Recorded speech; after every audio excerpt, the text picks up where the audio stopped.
እታ በበዝሒ ስደተኛታት ኤርትራ እትፍለጥ ሃገር ጀርመን ኣብ ከተማ ጀርመን ዘጋጠመ ሕማቕ ፍጻመ ኣብዚ ሕዚ እዋን ንመብዛሕትኦም ስደተኛታት ኤርትራ ኣብ ዝለዓለ ጭንቀትን ፍርሕን ኣእትዩ ይርከብ ማለት እዩ።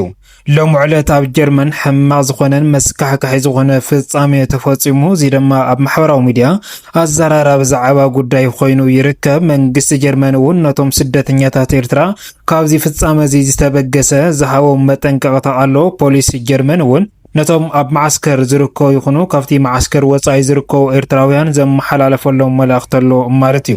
እምበር ክስቲ ኣብ ጀርመን ኣጋጢሙ ዘሎ ሕማቕ ፍጻሜ ሓደ ኤርትራዊ ዝኾነ ንኽልተ ጀርመናውያን ዝኾኑ ደቂ ተባዕትዮ ንኽልቲኦም ብካራ ከም ዝወግኦም እዩ ዜናታት እናመሓላለፉ ዝርከቡ።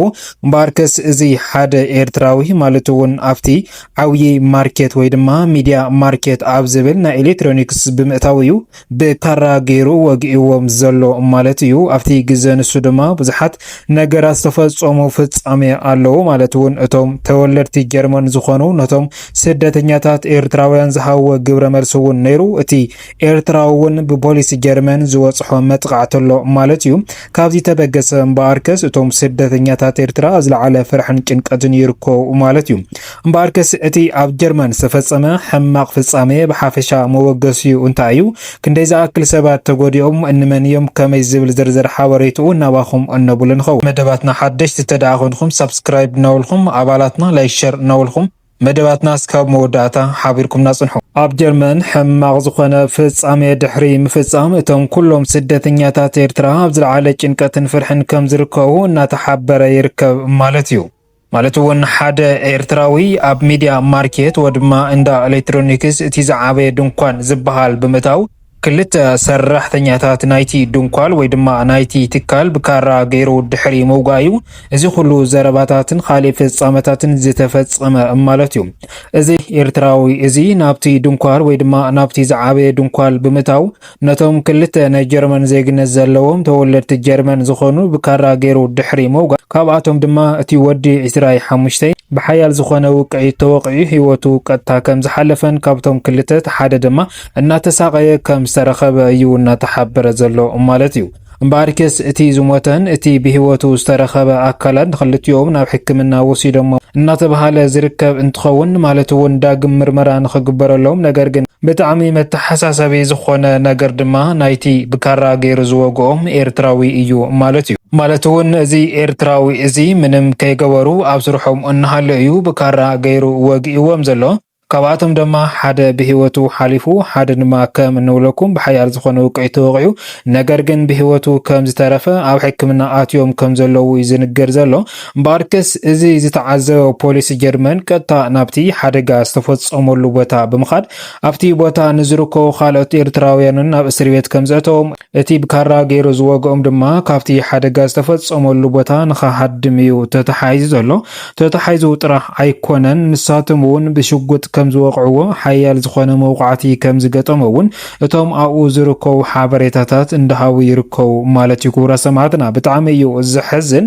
ብፍላይ ድማ እቲ ወዲ 29 ኤርትራዊ ሓውና ቅድሚ ወርሒ እዩ ካብ እስር ቤት ተፈቲሑ ማለት እውን ቅድሚ ሕዚ ናብ እስር ቤት ዘእተወሉ ምክንያት እውን ሓደ ጀርመናዊ ብምህራም ተባሂሉ ተተሓሒዙ ናብቲ ቤት ማእሰርቲ ኣትዩ ዝነበረ እንትኸውን ንኣዋርሕ ዝኣክል ኣብቲ ቤት ማእሰርቲ ተኣሲሩ ካብ ዝዓለት ዝጸንሐ እንትኸውን ነገር ግን ብወርሒ 12 ኣብ 2025 እዩ ካብቲ ቤት ማእሰርቲ ተፈቲሑ ማለት እዩ።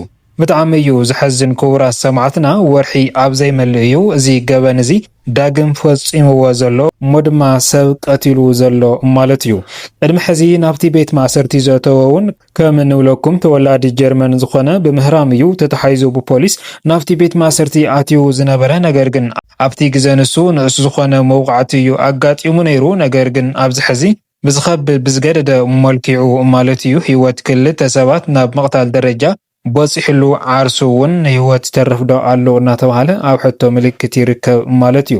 እምበር ክስ እዚ ኤርትራዊ እዚ ማለት እውን ካብቲ ሓደጋ ዝተፈጸመሉን ከምኡ ድማ እዚ ፍጻመ እዚ ፈጺሙን ከይበሃል እዩ ክሃድም ተተሓይዙ ዘሎ። ኣብዚ እዋን ዝነበረ ግርግር ድማ ብሽጉጥ ከም ዝተወቅዐዩ እናተሓበረ ዝርከብ ማለት እዩ። እምበር ክስ ሓደ ወሃውቲ ርእቶ ንሱ እውን ሞይቱ እዩ ስለዚ ሰለስቲኦም ሞይቶም እዮም ዝብል ሓበሬታ እውን ኣሎ።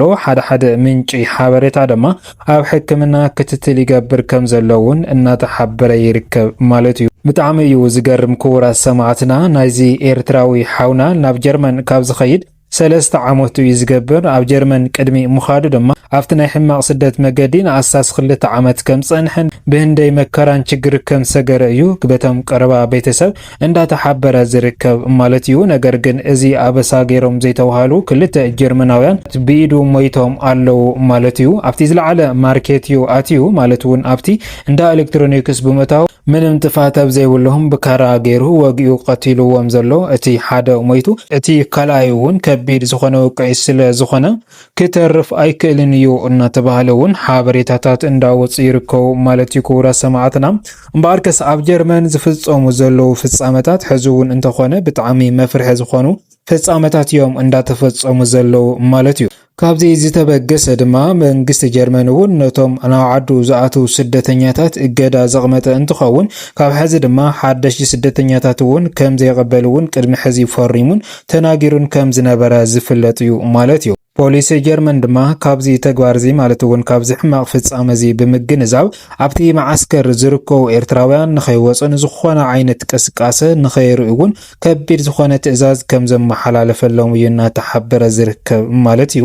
ኣብዚ ሕዚ እዋን ማለት እውን ብዙሓት ኤርትራውያን ኣብ ማዓስከር ዝርከቡን ካብ ማዓስከር ወፃኢ ዝርከቡን ፍቓድ ወረቐት ናይ ጀርመን እናረኸቡ ዝርከቡ እንትኸውን ነገር ግን እዚ ፍቓድ ወረቐት እዚ ዳግም ንኽምንጠሉን ንገዲም ድማ ከም ዘይወሃውን ድሕሪ ሕዚ ድማ ኣብ ጀርመን ዝቕመጥሉ ገደብ ዓመት ወይ ድማ ገደብ ግዜ ክግበረሎም እውን ጽሑፍ እናወፀ ዝርከብ ማለት እዩ። እምበር ክስ እዚ ክኸውን ዝኸኣለ ካብቲ ሓደ ሕማቓት ፍጻመ ማለት እውን እቶም ኤርትራውያን ኣብ ልዕሊ ጀርመን ኣብ ዘካይድዎ ኩነታት እዩ ዘሎ ማለት እዩ። እምበር ክስ ሓደ ወሃውቲ ርእቶ ድማ ቅድሚ ሕዚ ኣብ ጀርመን ሕማቕ ዝኾነ ፍጻመ ተፈጺሙ ነይሩ ማለት እውን 2 ኢዳ ተቆሪጹ ኣብ ስፓልቲ ጽርግያ ጀርመን ዝተረኸበት ኤርትራዊት ሓፍትና ነይራ።